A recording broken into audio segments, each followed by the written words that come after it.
Hello there, YouTube. So I'm back, and we have a new Prime Minister, Boris fucking Johnson, as you all are aware. I don't know where to start really. It's just this country is going to hell in a handcart, and people still vote for it based on,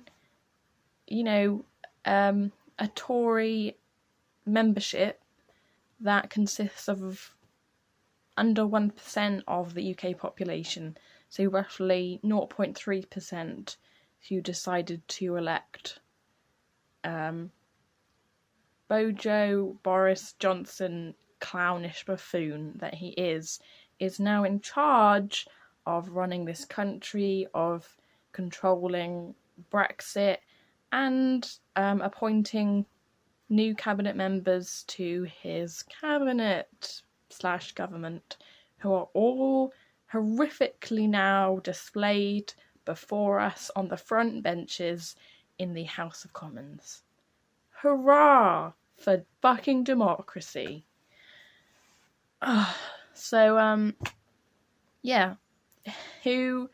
Who is in this cabinet, you may ask?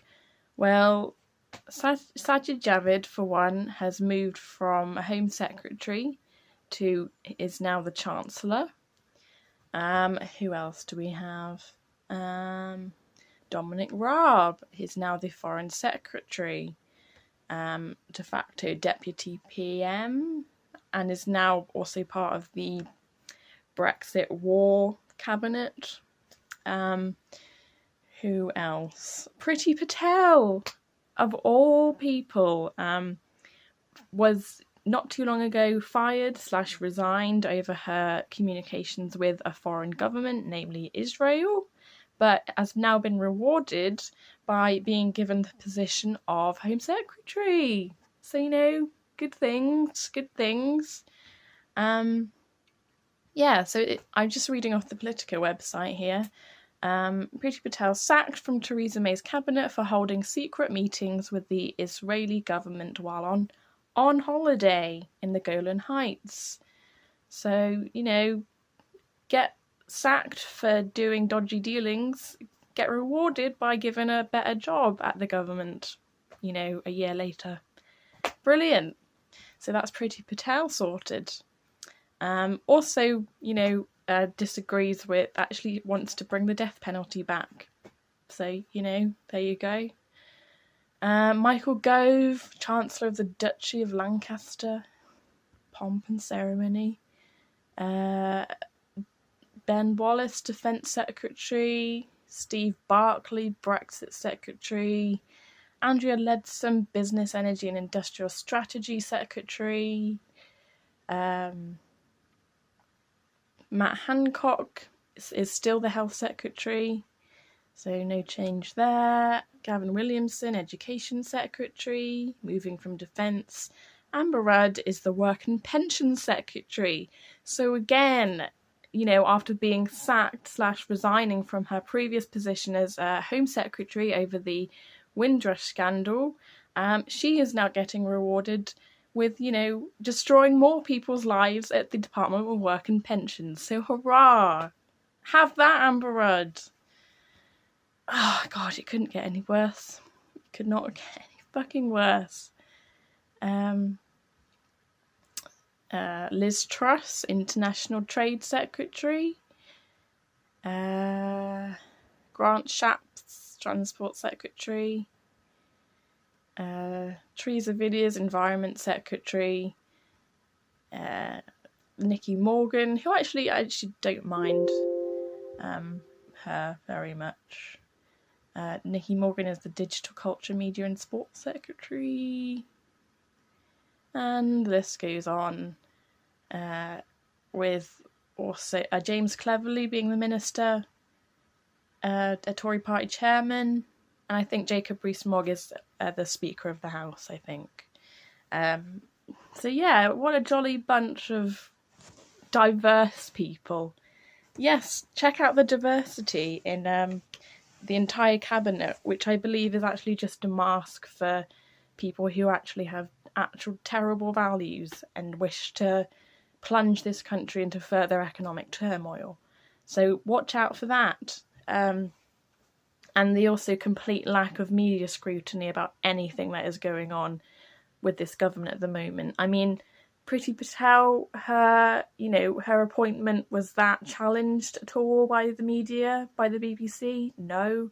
What about Amber Rudd? Was her appointment challenged or held to any sort of scrutiny? No. Let them all just have their jobs. We won't question it at all. Let's not question their competency. What are their plans? We're heading probably into a no deal Brexit, which is probably going to send the economy down the pan. People are going to suffer. There's an increased likelihood of a general election coming up. I don't know when. Boris Johnson actually hasn't said that he's going to have one, even though he says that he wants to defeat Jeremy Corbyn, in which case there either has to be a vote of no confidence or an announcement of a snap general election. So I'm predicting that will probably be before October. And God forbid, should Labour miss out on a majority or not get in, and the Conservatives continue to lead this shit show of Brexit and I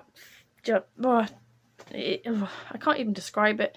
What I'm extremely worried about is if the Conservatives, in the event of a general election, do not get enough for a majority, and will have to then rely on the Brexit Party, should they get enough votes, for them to form some sort of coalition government share thing. Which, I mean, you think it couldn't get any worse, but I think that would make it 1,000 times worse. We'd end up leaving the EU without a deal. We'd just have to, go to the US with a begging bowl of give us any trade deal at all, because we're that desperate as a country. The 1% would get even more wealth given to them. The rich, wealthy elites would be able to tax dodge even more, make even more money, profit even more. And it's just I'm so concerned about how easily people just take this in and buy it. It's like some sort of Churchillian nostalgic rose-tinted past that people seem to want back. And it's like, we're at war with the EU, and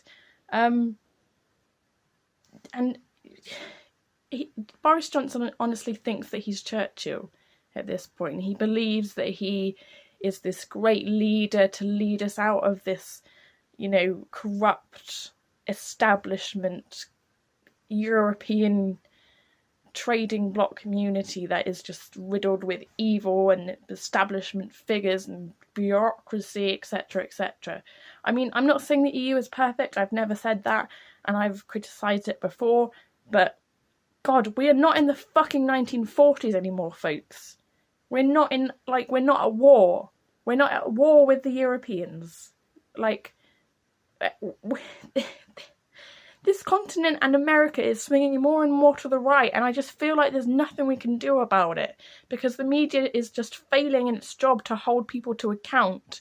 And it's like, oh, isn't it jolly that Boris Johnson is the new PM, and look at all these wonderful diverse characters that he's putting into his cabinet. Look at all these people that, we won't mention that they were fired from their last job, because, look at how diverse it is. Look at the amount of minorities and black people, and isn't it lovely? And he seems to be very direct, and a charming character and a bumbling funny person. Fuck off! It drives me up the wall. It literally drives me up the wall that this is happening, and it's just being enabled. It's being enabled. It's just not only is Boris Johnson Prime Minister, but you've got Priti Patel, who is in favour of the death penalty, Jacob Rees-Mogg, who wants to take us back to the 1800s, insists on people having Esquire at the front of their name and not using apostrophes or full stops and commas in the wrong fucking places. I mean, are you for real? And yes, I'm getting a bit hysterical and insane about it because it's reached a point where, like, it's so surreal and it's so depressing that people are still buying this shit. It's just the politics of fear, the politics of hatred and division. It's been going on for a long, long time, and I feel like people have just been indoctrinated into this thought process of like us and them, and the European and the EU is like bad, and the UK is some sort of bastion of hope and glory and rule Britannia. I mean, what do you want? Do you want the empire back? Do you want to bring slavery back? Is that what you want? Do you want to bring rationing back as well? Because that was such a jolly good time. Oh, Jesus Christ. Anyway.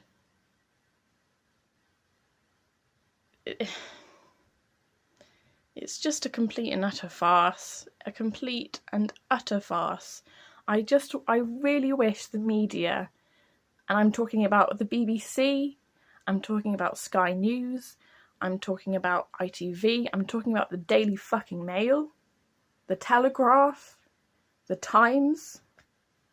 Just hold the government to fucking account. Don't be on their side constantly and cheer them on from the sidelines, because that feels like what's going on. If you don't hold people to account who are obviously doing corrupt, terrible things, they can get away with whatever the fuck they like. And because they're rich fucking establishment, you know, entitled exceptionalist arseholes like Boris Johnson and Jacob Rees-Mogg and all of those types that are now in the seat of power because, you know, they're rich, Etonian, wealthy twats, they feel like they can do whatever they like and they won't be scrutinised. And that is the truth of it, because they won't be. They won't be scrutinised. And if they are, they'll barely be challenged. Because that's our media. They don't get challenged. And anyone who does challenge them is seen as like some sort of doubter or enemy of the people or, you know, Ramona, elitist. And people buy it. People buy it and they're like, yep, Ramona, you don't believe in the country? Oh, you traitor. Yeah, I'm a traitor because I actually stand up for this country and want it to do well. Whereas you just want to see it, you know, burst into flames when the economy goes down the drain and we all have to, you know, exist on food shortages. But oh well, I'm talking the country down. Let's have our cake and eat it because, you know, we'll have a no deal, but we'll still be able to reap all the benefits. Like what? Like what, Mr. Johnson? Give us a plan. Don't be, you know, scribbling down these leaflets and do a massive marketing campaign and, you know, distributing all these pamphlets to the whole country saying what the ramifications of no deal would be and how do we prepare? Stockpile your food. Ooh, it'll be like wartime. It makes me so fucking mad. God. Anyway, that's the state of our country, folks. Boris Johnson is Prime Minister. Jacob Rees-Mogg is on the front benches in the Commons. Brexit war cabinet. Prospect of a no deal is high.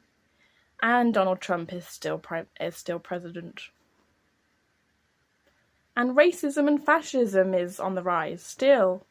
No one wants to do anything about that because, you know, there's not a racist bone in my body. Whatever you say, Mr. Trump. Right, I'll see you guys in another video. Bye.